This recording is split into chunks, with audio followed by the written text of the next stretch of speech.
tema kita di tahun ini adalah the year of decision. Amin. Setiap kita pasti membuat keputusan di dalam kehidupan ini. Dan keputusan yang kita ambil itu yang membentuk kita sekarang. Amin. Keputusan-keputusan bisa salah, bisa benar. Makanya minta hikmat dari Tuhan untuk membuat keputusan. Karena apa firman Tuhan katakan di kitab Amsal, percayalah kepada Tuhan dengan segenap hatimu, jangan bersandar kepada pengertianmu sendiri. Ya, kadang-kadang pengertian kita menghalangi Tuhan untuk memberikan pewahyuan, memberikan hikmat di dalam kehidupan kita. Ya, saya dengar dari Pak Roni beberapa tahun yang lalu, katanya keputusan yang salah itu kita bisa menyesal dengan keputusan yang kita buat. Ada penyesalan 1 minggu katanya.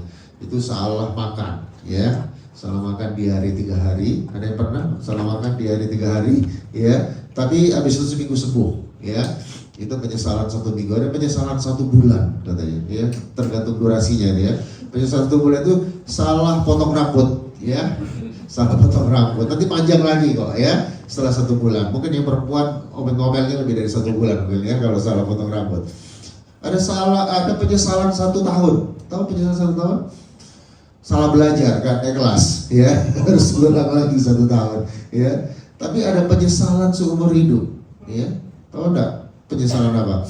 Salah memilih pasangan hidup. Nah, itu seumur hidup gitu, ya. Udah nggak bisa dibalikin, ya. Nggak ada namanya dibalikin ke orang tuanya, nggak ada, ya. Tapi apapun itu, Tuhan tetap punya new beginning, bisa melakukan perubahan dan juga bisa berubah.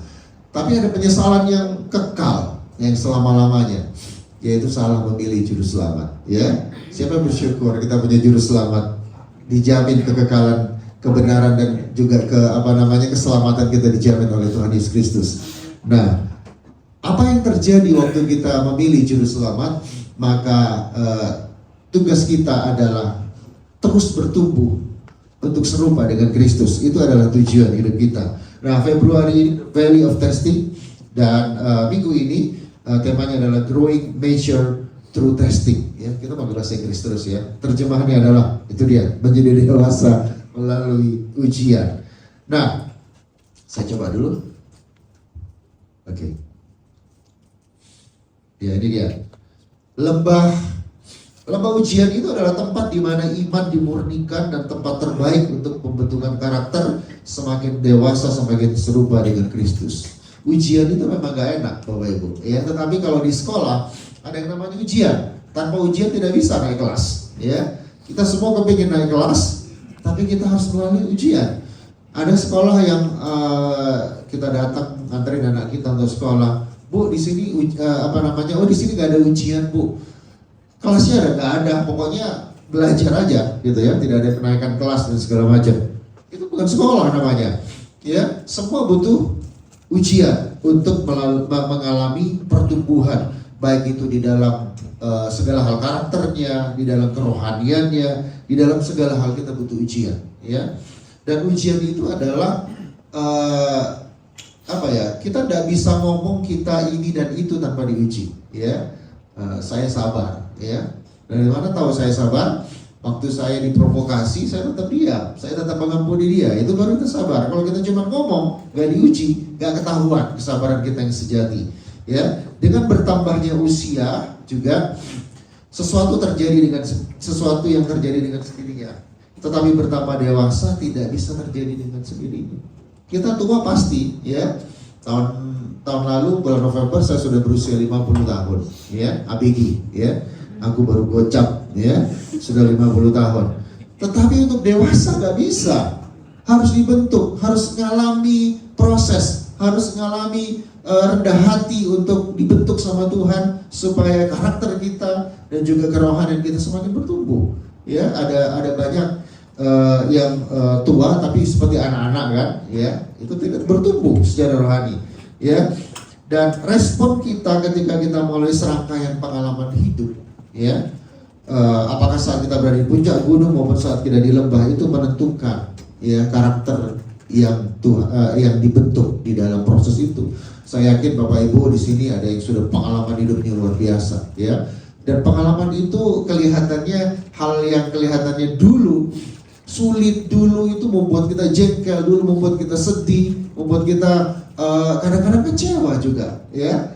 Kadang-kadang kecewa, tapi kemudian setelah kita lewati ada sesuatu kan yang dibangun di dalam karakter kita, ya. Saya dan Bapak Ibu Saudara di tempat ini juga ngalami seperti itu, ya. Dan karakter itu yang akan membentuk kita.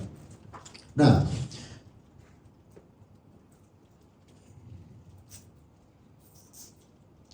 kalau kita analogikan sebuah pohon itu tidak tinggi dalam waktu singkat, ya, butuh waktu.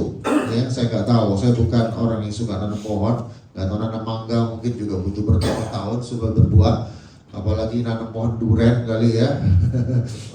Kalau pohon toge mungkin gampang ya, berapa hari sudah tumbuh ya toge. Tapi pohon yang tinggi, yang besar, yang menjulang, yang bisa jadi berkat, jadi banyak orang, itu dibutuhkan waktu, ya, dibutuhkan musim juga, kemarau dan juga musim hujan. Ya, tadi Pak Arifin bilang di kita mengenal 2 musim, ya. Banyak sebenarnya, musim mangga, musim durian juga salah satunya, ya. Tapi paling tidak kalau di musim itu ada 2, musim hujan dan musim kemarau, ya.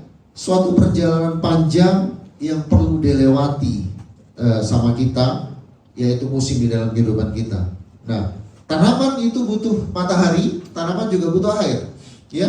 Dan akar dari tanaman itu merambat ke bawah, ya, sebelum kemudian pohon itu bisa tumbuh besar. Karena kalau akarnya tidak merambat lebih lebar, maka pohon itu gampang tumbang dengan angin, ya, tidak teruji. Ya, kemarin saya baru dari Bali, ya, karena Sincia, mama saya ada di Denpasar. Ya baru kemarin sekali datang, ya, setelah seminggu, dan pagi ini harus berangkat jam 5 pagi dari Bandung. Ya, kemarin saya terakhir ke Pantai Sindu, ya, kalau tahu Pantai Sindu itu tempat kami menikah dulu. Saya dengan istri menikah di situ. Saya bawa anak saya, senang sama pantai soalnya, senang sama laut. Di Pantai Sindu tiba-tiba ada itu di satu kafe pohon besar tumbang, ya, pohon besar banget, ya. Padahal akarnya juga lebar sih, ya, tapi akarnya tidak terus masuk ke dalam sehingga pohon itu kena angin sedikit sudah tumbang, ya. Untung tidak mengenai restoran atau kafe itu, ya, di halamannya, di tamannya, ya. Jadi pembentukan karakter kita menjadi dewasa seperti Kristus butuh waktu, butuh musim, dan semuanya itu diperlukan, ya. Kita tuh kepingin tujuan pertumbuhan bukan sekedar moral yang baik, tapi hidup yang serupa dengan Kristus. Kita kepingin hidup kita baik-baik saja, semua juga mau kan baik-baik saja. Wah, keuangan terjamin, rumah tangga harmonis, anak-anak pintar nurut, ya, terus pelayanan luar biasa berkembang, kesehatan baik, semua berharap seperti itu. Tapi tidak semua yang kita harapkan terjadi, ya. Kadang-kadang kita sakit. Kadang-kadang kita mengalami konflik di dalam keluarga, di dalam pelayanan. Ya, tahun lalu bulan April saya mengalami kecelakaan hebat, ya. Tulang fibula saya sebelah kiri patah, ini tulang klavikula, namanya tulang selangka namanya, tulang selangka, dua-duanya patah, belikat saya retak, kepala saya retak, perdarahan di dalam. Saya nggak sadar 1,5 jam, dan saya bahkan nggak ingat kecelakaannya bagaimana karena lost memory, ya.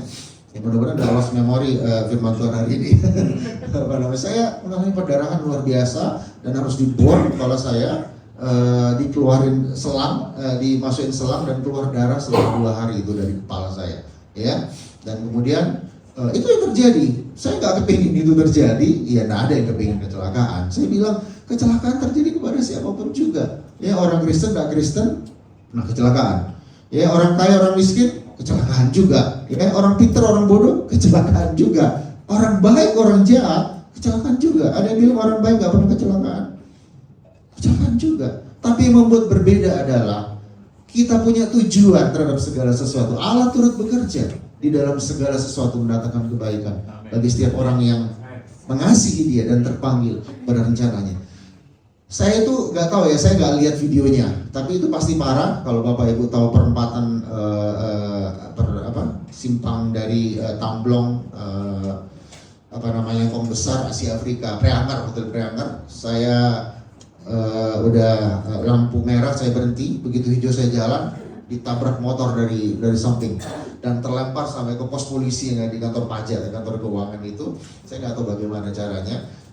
terlemparnya, tetapi tulang klavikula saya patah dua-duanya. Itu membuktikan bahwa itu benturannya sangat keras. Dokter bilang jarang sekali patah dua katanya. Biasanya cuma satu katanya dia. Oh ya, ada sih, tapi jarang sekali kata dia. Dan waktu saya pelajari tulang klavikula ini, ternyata tulang klavikula itu ada, itu sebagai pegasper, kayak gitu. Ya, bahkan salah satu tipe mobil Mustang, ya Ford Mustang, itu menggunakan bentuk penahan benturannya itu menggunakan model klavikula yang kayak S kayak gitu. Ya, dan saya bersyukur kalau tidak ada ini, mungkin yang patah di sini tulang leher saya bisa lumpuh dan saya bisa meninggal. Atau saya bisa perdarahan, otak lebih parah lagi. Saya bersyukur dan segala sesuatu Tuhan masih ada di situ dan campur tangan.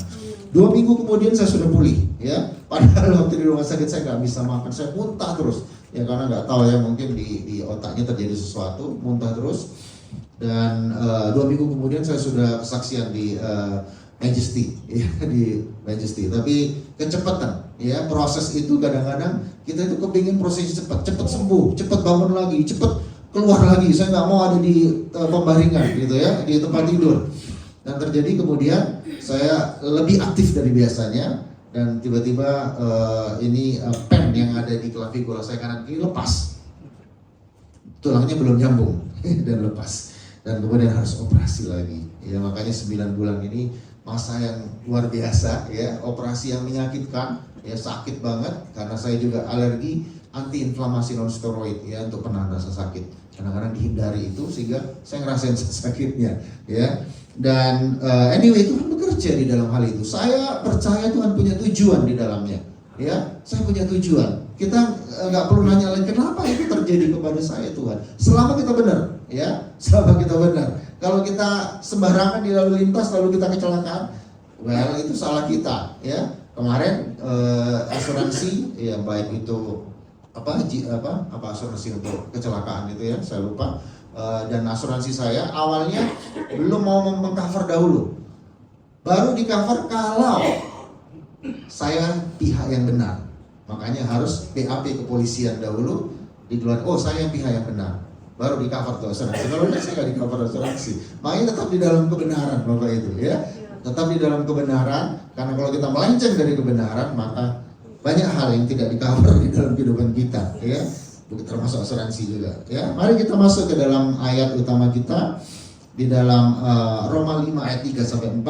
Ya, kalau ada saya di sini sekarang, ya kelihatannya kuat tapi tulang-tulangnya udah patah semua, ya termasuk kaki kiri saya dikerok tulangnya untuk dimasukkan ke sini, namanya bone graft namanya kalau bapak ibu bidang kesehatan. Jadi udah kaki kanan kaki kiri klavikula udah semuanya patah, ya udah semuanya patah, udah semuanya hancur, tapi masih hidup. Ya, dan kasih karunia Tuhan semakin besar dan saya percaya ada terobosan setelah ini. Saya mau percaya itu. Ya, Roma 5 ayat 3 sampai 4. Dan bukan hanya itu saja.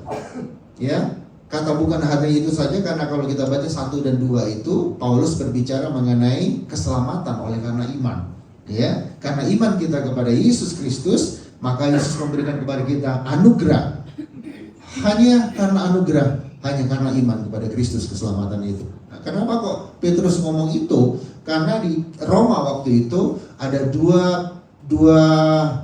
kelompok, ya di dalam gereja. Yang pertama orang Kristen Gentiles, orang Kristen yang dulunya bukan orang bangsa lain yang menjadi Kristen.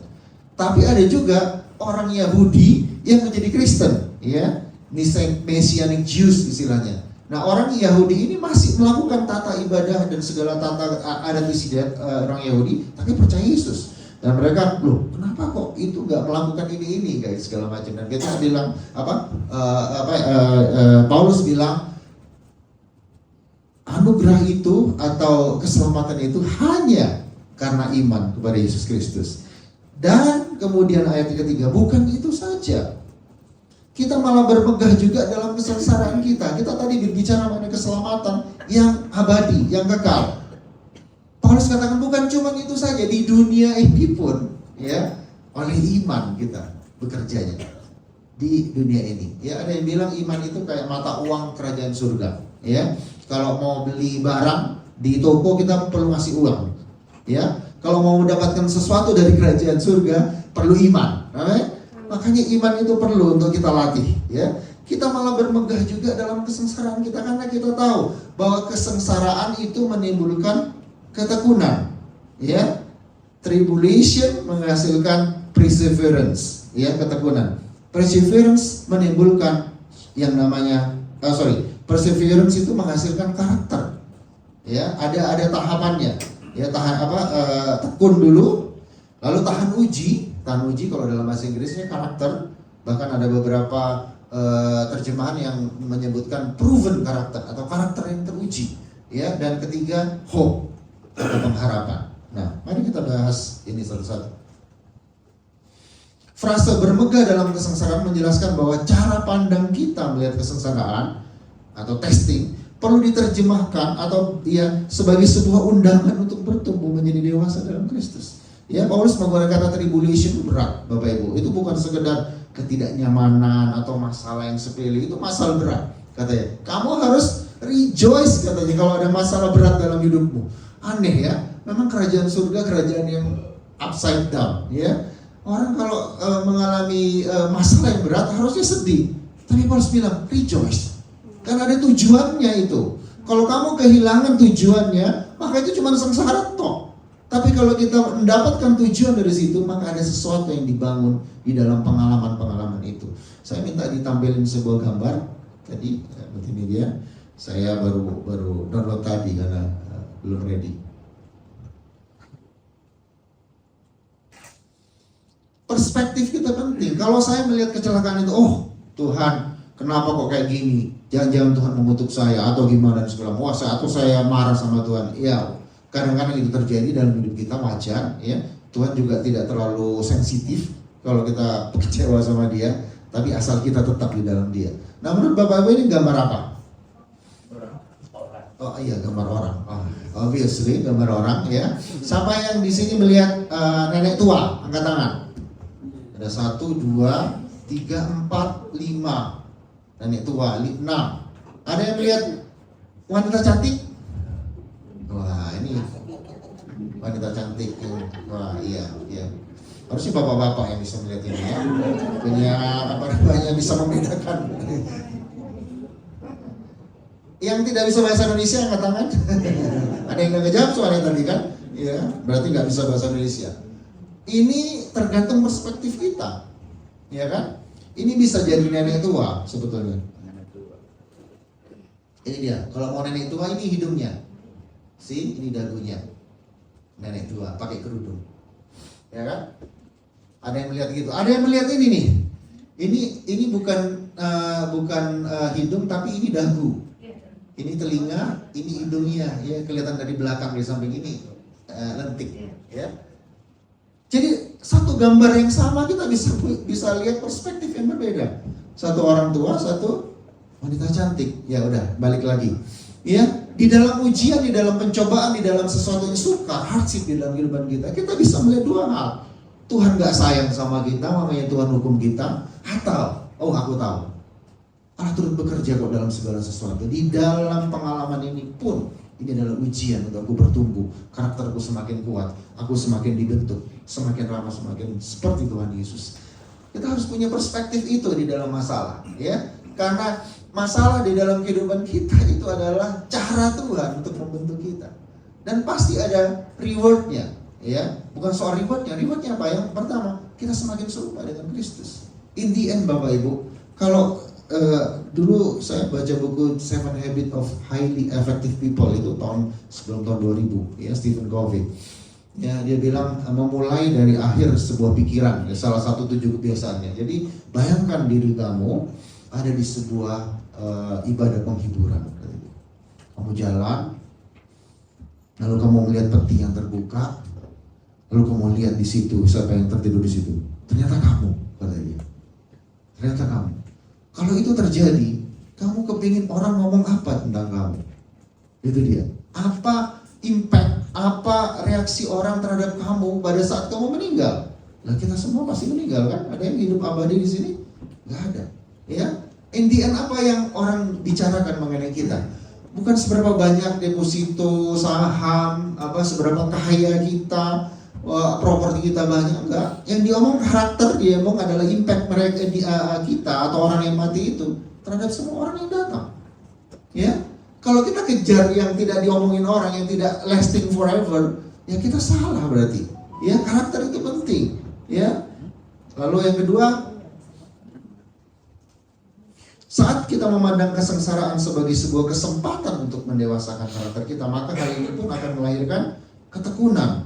Ya, dalam bahasa Yunani hipomone, berarti kemampuan untuk tetap tinggal dalam tekanan tanpa bersungut dan tetap berada di gelanggang pertandingan.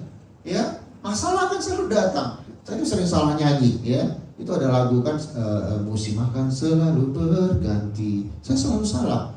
Saya tertawakan di situ. Saya bilang ini, badai akan selalu berganti. Gak berniat, keliru aja, keliru teksnya. Wah, berarti badai akan terus berganti dalam kehidupan kita. Saya harusnya mengubah itu jadi musim. Yang benar memang musim sih lagunya. Cuman kadang-kadang keliru ngomong jadi badai akan selalu berganti. Ya kita nggak mau kan badai akan selalu berganti. Tapi kita mau tidak mau akan selalu ada badai dalam kehidupan kita. Ya. Tuhan sekali waktu iblis bertemu sama Tuhan, dari mana kamu iblis? Dari jalan-jalan, kata dia. Kamu lihat enggak hambaku Ayub, kata dia, orang yang saleh dan takut akan Tuhan. Wah, bangga Tuhan sama Ayub. Lalu iblis bilang apa? Iya, kamu nggak kasih kamu kasih perlindungan sama dia. Coba diangkat perlindungannya. Coba kalau hartanya habis dan segala macam, lalu diizinkan Tuhan. Tuhan seakan-akan bertaruh sama Ayub, ya, bertaruh sama Ayub. Tapi ya ini istilah yang mungkin Bapak Ibu nggak setuju, masa Tuhan bertaruh sama kita. Tapi kalaupun itu dianggap taruhan, Tuhan itu nggak pernah kalah taruhan. Karena dia sudah tahu masa depan, dia tahu kemampuannya Ayub. Sekalipun beberapa pasal sampai 30 pasal, Ayub mengeluh juga, dia manusia. Ya, dia manusia, nggak apa-apa kok mengeluh, nggak apa-apa kok kita ngomong sesuatu unek-unek kita.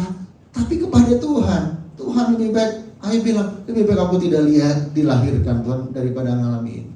Ya, ujian itu penting di dalam kehidupan kita untuk melihat karakter kita, apa yang ada di dalam kita yang asli. Ya, Ayub juga bilang kayak gini, karena ia tahu jalan hidupku, seandainya ia menguji aku akan timbul seperti emas. Kakiku tetap mengikuti jejaknya. Aku menuruti jalan dan tidak menyimpang. Aku akan timbul seperti emas. Ya, ujian penting dalam kehidupan kita supaya ada garansi. Ya, kalau Bapak Ibu beli perhiasan emas, ada yang punya banyak emas sekarang, waduh, luar biasa ya harganya sekarang ya, emas ya. Ada yang beli perhiasan lalu jual ke toko lain tanpa membawa kwitansi surat-surat. Mau nggak tokonya? Mungkin nggak mau. Atau mau harganya diturunin, ya kan? Parah diturunin. Tapi kalau ada surat garansinya, ya dari aneka tambang mungkin ya 99,9% langsung dibeli sama dia. Ya, hidup kita juga perlu dibuktikan dengan testing, maka muncullah karakter yang terbaik, karakter yang sesungguhnya, dan itu yang Tuhan inginkan di dalam kehidupan kita. Ya, ketekunan itu menghasilkan tahan uji. Ya, dalam bahasa Inggris itu karakter sebetulnya, ya, proven karakter yang berarti menghasilkan kualitas sesungguhnya. Hal ini menunjukkan pertumbuhan kedewasaan, pada akhirnya menghasilkan pengharapan, yaitu keyakinan yang teguh akan janji Tuhan atau mengalami janji itu. Ya, apa yang kita harapkan di dunia ini? Ya, mengandalkan Tuhan. Mengandalkan Tuhan butuh apa? Butuh pengharapan. Pengharapan didapat dari mana? Didapat dari karakter. Karakter didapat di mana? Didapat dari tahan uji. Tahan uji didapat dari mana? Dari testing, dari ujian yang Tuhan izinkan di dalam kehidupan kita. Ya. Jadi poin yang pertama, kedewasaan penuh di dalam Kristus. Ya. Tadi saya bilang tujuan kita semua sama. Ya, goal kita sama. Serupa dengan Kristus. Cuman itu saja. Efesus 4 ayat 13, sampai kita semua telah mencapai kesatuan iman dan pengetahuan yang benar tentang anak Allah, kedewasaan penuh dan tingkat pertumbuhan yang sesuai dengan kepenuhan Kristus. Ya, di ayat sebelumnya bicara mengenai karunia 5 jawatan. Apa tujuannya karunia 5 jawatan? Nabi, rasul, gembala, pengajar, apalagi satu lagi, gembala, pengajar, rasul, Iya, nabi sudah tadi. Ya, apa yang belum ya? Pokoknya 5 ya. Tujuannya apa?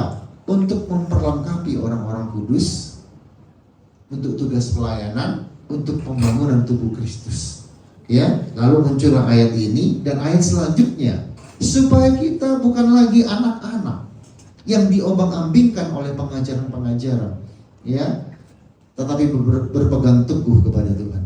Nah, pengajaran sesat akan selalu ada. Kita nggak bisa hindari itu. Akan selalu ada pengajaran sesat. Tapi kalau jemaat dewasa secara rohani, tidak mudah diobang-ambingkan. Nah, kedewasaan penuh dalam Kristus adalah tugas dan tujuan kita semua. Ya, kalau nanti di surga keselamatan kita sudah dijamin kok. Ya, kemarin saya baru lihat cuplikan film. Saya nggak tahu ada semacam pendeta gitu ya, ketemu sama perwujudan iblis yang lagi kerasukan gitu. Aku tahu, kata iblis ngomong ke pendeta itu, aku tahu semua dosa-dosamu yang menjijikkan, kata dia. Lalu wah, harusnya takut nih. Iblis tahu kan ya semua dosa kita kan? Tahu nggak iblis semua dosa kita? Tahu, dia sering nuduh kok. Itu bahannya untuk nuduh kita. Tapi di pendeta itu bilang, sebutkan, kata dia. Sebutkan. Kamu nggak bisa ngomong kan? Karena semua dosa saya sudah diampuni oleh yang maha besar, Tuhan Yesus Kristus. Diam dia, iblisnya. Karena kita tahu dosa kita diampuni. Ya, tapi Tuhan mau kita serupa dengan Kristus. Kita pengikut Kristus kan? Pengikut Kristus harus serupa dengan Kristus. Itu tujuannya.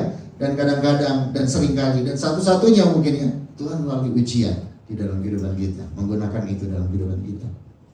Ya, sebagai representasi kerajaan Allah, hal utama yang kita tunjukkan kepada dunia adalah kepenuhan Kristus, keserupaan dengan Kristus. Ya, jangan kita ini orang Kristen, orang mengaku roh, representatif Kristen, tapi serupa dengan siapa kita? Dengan dunia atau dengan Yesus? Yang muncul dari kita apa? Ya, kemarahan, sesuatu yang amoral dan segala macam, atau kita serupa dengan Kristus? Ya.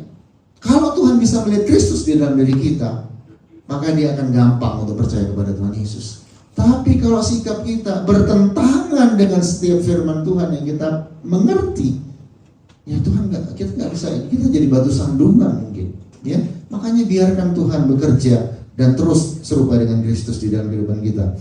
Kedewasaan penuh melawan kondisi di mana iman tidak mudah terombang-ambingkan oleh keadaan, tetapi sudah memiliki kedalaman, keteguhan, konsistensi sekalipun berada dalam ujian. Ya, saya setiap kita akan menyadari, Bapak Ibu, ya, di dalam setelah kita mengalami proses panjang, oh saya kayak gini karena pengalaman-pengalaman itu. Ya, saya ada di sekarang ini karena pengalaman-pengalaman itu, dan semuanya baik. Mungkin banyak buruknya, kalau saya mau hitung-hitung juga banyak hal buruk, maksudnya bukan banyak buruknya ya. Tetapi Tuhan tetap setia di dalamnya. Dan itu menimbulkan saya tahan uji. Ya mungkin kadang-kadang orang lain bisa stres kalau mengalami masalah seperti itu. Tapi kita mungkin enggak. Karena kita sudah diuji mengalami itu di dalam kehidupan kita. Ya, dan itu penting. Karena banyak sekali sekarang depresi orang, kalau stres sih wajar. Depresi, sampai bunuh diri dan segala macam. Karena enggak kuat lagi menghadapi itu semua. Tapi kalau kita kuat, bukan karena kita bermegah diri, tapi oleh anugerah Tuhan dan pengalaman bersama dengan Tuhan di dalam kehidupan kita yang membuat iman kita bertumbuh dan pengharapan kita kuat. Ukuran pertumbuhan kita bukan standar dunia, melainkan tingkat pertumbuhan yang sesuai dengan kebenaran Kristus, di mana hal ini berbicara tentang totalitas karakter Kristus dan kehidupan Kristus terpancar melalui kehidupan kita.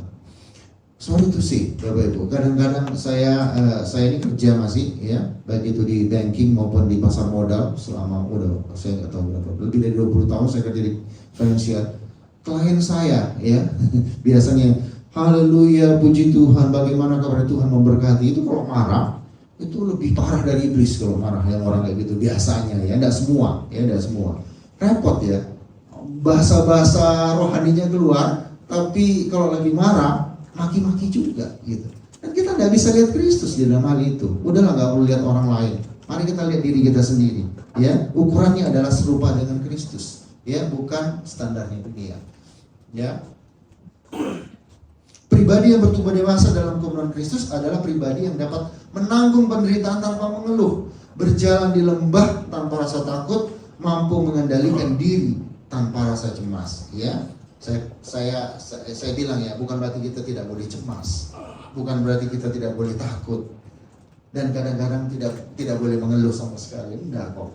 Firman Tuhan itu penuh dengan tokoh-tokoh yang tidak sempurna. Siapa sih yang tidak mengeluh? Elia mau mati, Yakub mau mati, Yakub Ayub, ya, semua mengeluh kok. Tetapi mereka tetap di dalam Tuhan. Mereka tetap percaya bersandar kepada Tuhan. Dan itu yang membuat mereka menang terhadap segala hal yang terjadi dalam kehidupan kita.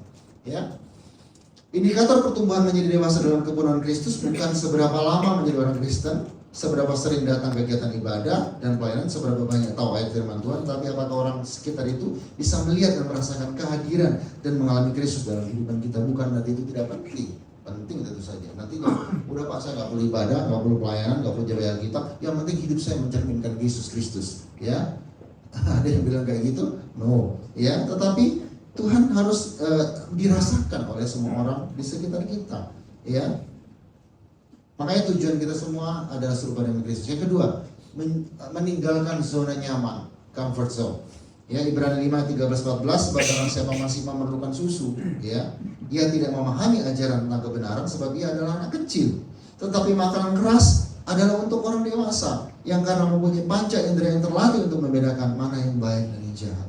Ya, memang orang dimulai dari bayi, betul. Ya, lucu. Anak saya saya sudah berumur 50 tahun, anak saya baru 1,5 tahun. Ya, orang kemarin ke Bali semua bilang, umur berapa?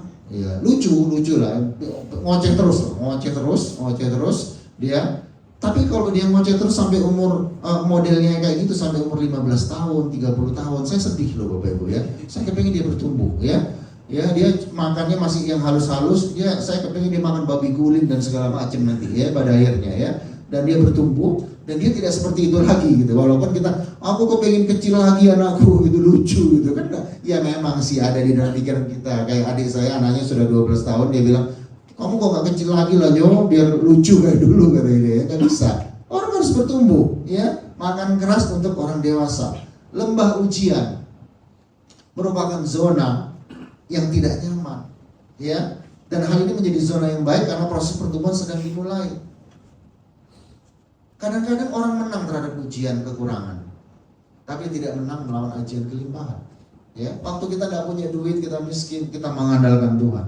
Tapi waktu kita sudah kaya dan diberkati Tuhan, susah dengerin omongan orang biasanya. Ya, karena saya punya segalanya. Ya, bersyukur kalau kita masih ada dalam proses. Tuhan izinkan di dalam kehidupan kita. Dalam zona yang tidak nyaman, setiap orang akan mengeluarkan semua potensi yang dimilikinya untuk tetap bertahan, bahkan mencoba keluar dari zona itu. Tanpa disadari, endurance mulai terbentuk dan akhirnya menjadi pribadi yang dewasa dan tangguh. Bapak Ibu tahu enggak? Iman itu asalnya dari mana? Kita yang mengusahakan. Iman itu datangnya dari Tuhan. Kita tidak bisa menerima Tuhan Yesus sebagai Tuhan dan Juru Selamat tanpa Tuhan menaruh anugerah dan iman dalam kehidupan kita. Dan Ibrani katakan, Jesus is the finisher, the author and finisher of our faith. Dia memulai, menginisiasi iman, dan kemudian dia akan mengakhirinya, perbuatan baik di dalam kehidupan kita. Tapi masalahnya kadang-kadang kita nggak tahu iman di dalam kehidupan kita. Makanya perlu ujian. Ujian itu bukan supaya Tuhan tahu ada iman nggak di dalam diri orang ini. Tapi ujian itu dibutuhkan supaya orang itu tahu bahwa dia punya iman. Iman itu kuat, lebih kuat yang dia katakan. Tuhan nggak ngasih pencobaan dalam kita, ujian dalam kehidupan kita melebihi kekuatan kita kan? Ada ayatnya kan? Jadi kalau kita ngalam berat ini Pak, berarti Tuhan tahu kamu akan bisa. Ada iman yang sudah Tuhan implant di dalam kehidupanmu. Ya, mari terus punya pengharapan dalam menguatkan kepercayaan kita kepada Tuhan. Lewati itu, Tuhan pasti ada musim kok. Ada musim hujan, musim kemarau, ada lembah, ada bukit, selalu ada dalam kehidupan kita. Tapi Tuhan tetap ada di dalam kehidupan kita juga. Ya. Menjadi dewasa berarti sudah melewati berbagai pengalaman sehingga memiliki panca indera. Kepekaan, discernment itu penting, yang baik dan jahat. Kita bukan lagi mikir ini dosa atau tidak dosa. Ini berkenan kepada Tuhan, menyenangkan Tuhan atau tidak. Harusnya itu yang menjadi pertanyaan kita. Kalau masih dosa dan tidak dosa, kita masih anak-anak, ya. Kita masih doktrin dasar istilahnya, ya, doktrin dasar. Ya, iman yang tidak dilatih akan melemah, kehilangan kepekaan rohani. Saya sudah habis waktunya. Ya, akhirnya mengalami stagnasi spiritual. Iman harus dilatih, seperti otot-otot kita dilatih. 9 bulan saya nggak ngapa-ngapain, ya. Kemarin saya ngangkat koper, sakit langsung di sini. Ya, mudah-mudahan nggak ada masalah dengan tulang saya. Walaupun kata dokter 6 bulan sudah cukup matang katanya tulangnya. Ya, makanan keras untuk orang dewasa yang bukan hanya menerima firman, tapi menjadi pelaku firman sekalipun menghadapi tantangan saat melakukannya. Pribadi yang berani meninggalkan zona nyaman berarti masuk dalam proses pembentukan, siap diuji dan bersedia menyelesaikan hidup dengan Kristus melalui firman-Nya. Ya, Bapak Ibu, mari keluar dari zona nyaman. Dan kalau Tuhan izinkan kita pakai sesuatu yang luar biasa. 3, bertumbuh dewasa, bersifat progresif. Kita semua mencerminkan kemuliaan Tuhan dengan muka yang tidak terselubung. Dan karena kemuliaan itu datangnya dari Tuhan yang adalah roh, maka kita diubah menjadi serupa dengan gambarnya dalam kemuliaan yang semakin besar. Ada kata semakin di situ, ya. Butuh proses memang, ya. Butuh waktu, ya. Kedewasaan itu tumbuh di dalam kehidupan kita. Tapi tetaplah setia di dalamnya, ya. Tetaplah setia. Ada sebuah quote yang katakan, from great test comes great testimony, ya. Dari ujian yang berat muncullah kesaksian yang luar biasa. Dan biarlah itu menjadi kesaksian bagi banyak orang. Bahkan anak cucu kita ceritain aja. Saya dengerin iman saya kuat karena saya dengerin cerita mama saya, ya. Mama saya bukan buta ya, korneanya rusak, dia harus dioperasi, tapi sembuh. Ya, om saya waktu kecil sudah mati, dibawa ke KKR, hidup lagi. Ya, dan kejadian-kejadian seperti itu yang menguatkan iman kita juga, kesaksian buat saya. Ya, kasih warisan iman kepada anak-anak kita melalui pengalaman-pengalaman hidup bersama dengan Tuhan. Dan biarlah apapun yang terjadi sama Bapak Ibu, sakit penyakit, keuangan, apapun juga, sadarilah ini, Tuhan ada di situ, ya. Dan Tuhan tahu engkau pasti melalui ini, dan Tuhan menyediakan anugerahnya buat kita. Dan karena itulah hidup kita akan semakin hari semakin serupa dengan Kristus. Amin. Mari kita akan berdoa.